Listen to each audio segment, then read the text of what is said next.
They don't do it like that. I mean, oh, they just have it whenever. There's certain days that they have it, and they got I got these calendars when they have their mule sale. When they start their mule sale, they started early in the morning. I'm going to tell you. That's still Saturday. It's Saturday. Dominique, you get a hand. Won't you, Dominique? Yeah.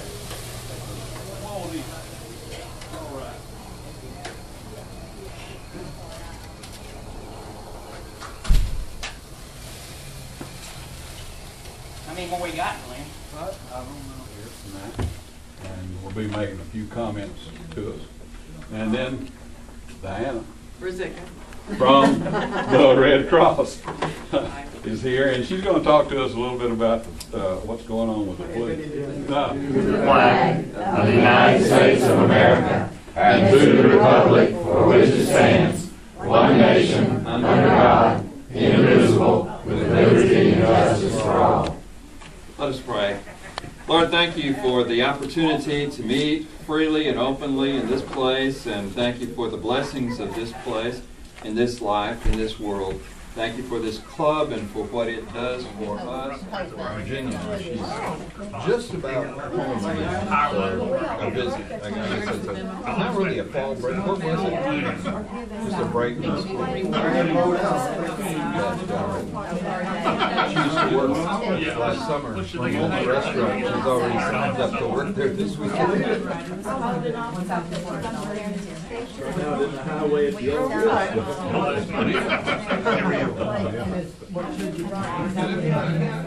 50 clubs with 1,328 Lions. And what are we doing? What are Lions doing? All kinds of things. We talked a little bit about tonight. You do dove hunts. Athens has a kiddie carnival. We give scholarships. We provide eyeglasses. And we do it in a great way. A lot of people say, we're the best kept secret in the world.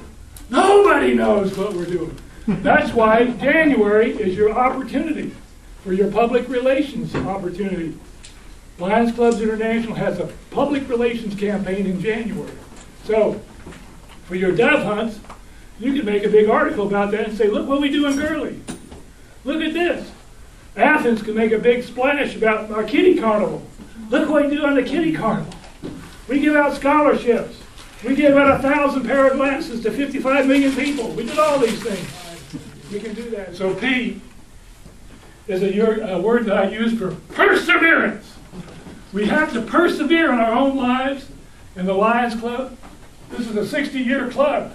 And I can tell you, you had a curve to go around. You had to go over a mountain. You had lowlands to go through.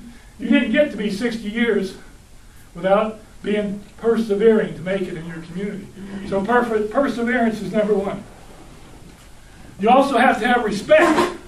You respect what everything's about you. You respect your community. You respect your other people. You respect what's going on in your community as far as what's going on with the young people, the older people, and all that. So we have pride, we got perseverance, we have respect, and then we have to take into consideration individuality, because everybody's different. Everybody here is an individual, right? We have different interests, and we have different value systems.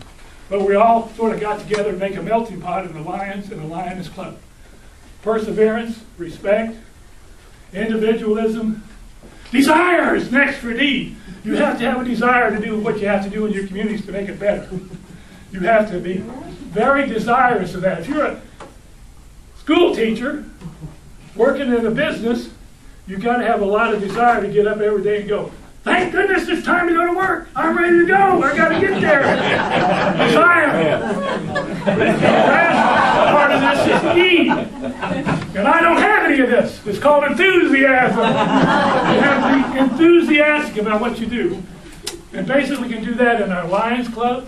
We can do it in our Lioness Clubs. We can do it in our work. We can do it in our schools. We can do it. If we do that, we're going to have an epidemic of pride. So that's what I wanted to leave you with, that little pride, the idea that we're working in our district to improve our membership because we want to get more hands for service. Because that's what it's all one of those up. So what's influenza? It's a contagious respiratory disease. Contagious meaning that it's spread from person to person. It can be mild to severe. Okay, and so they were very worried that this was going to be severe, but it can be mild to severe, and sometimes it can lead to death. This flu that we have right now is contagious for about 5 days. 1 day before you have symptoms, and then 4 more days after that. So they're telling people before you go back to work or go back to school, you need to be fever-free for 24 hours without fever-reducing medications.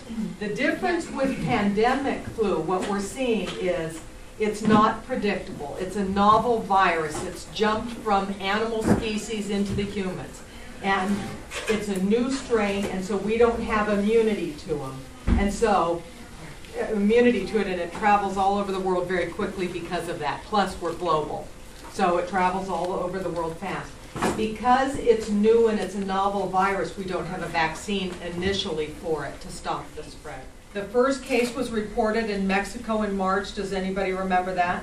And they were reporting a lot of deaths, and so it was like, you know, hey, we better go look at that. But it looks like they were mixed reporting different diseases when they were reporting. But so Mexico had the first cases. The 15th of April, we had our first case in the United States in California. We, Madison County, were fortunate to have the first case in Alabama. When we had our first case in Alabama, the 29th of April, it was already in 30 states, and there were 226 people in the United States that had reported having it. In Madison County, this is a great community. The county commissioner works well with the mayor, and they all got together and followed the Center for Disease Control guidelines. Be thinking about what we want to plan to do in the next couple of months. We have a proposal about helping the high school teachers with funding in some form because they have had all of their extra surplus money cut this year. It was brought up at the last meeting that we think about using $500 of our regular club funds in addition to promoting a yard sale and taking all monies collected from the yard sale, combining that, and then using all of that money to purchase some things for the teachers. We can purchase one copy for, it's .011 cents a copy, or we can purchase $1,000 worth of copies. What she said was we can just determine how many general education teachers we want to cover, split the costs, and then the teachers would get a certain amount of copies.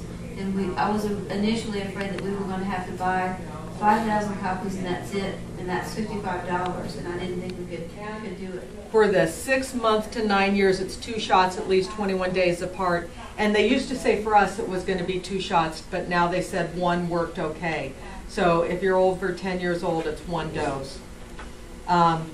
It's contraindicated if somebody's allergic to eggs because that's the cells it's grown in, and if you've had a previous reaction to influenza vaccines.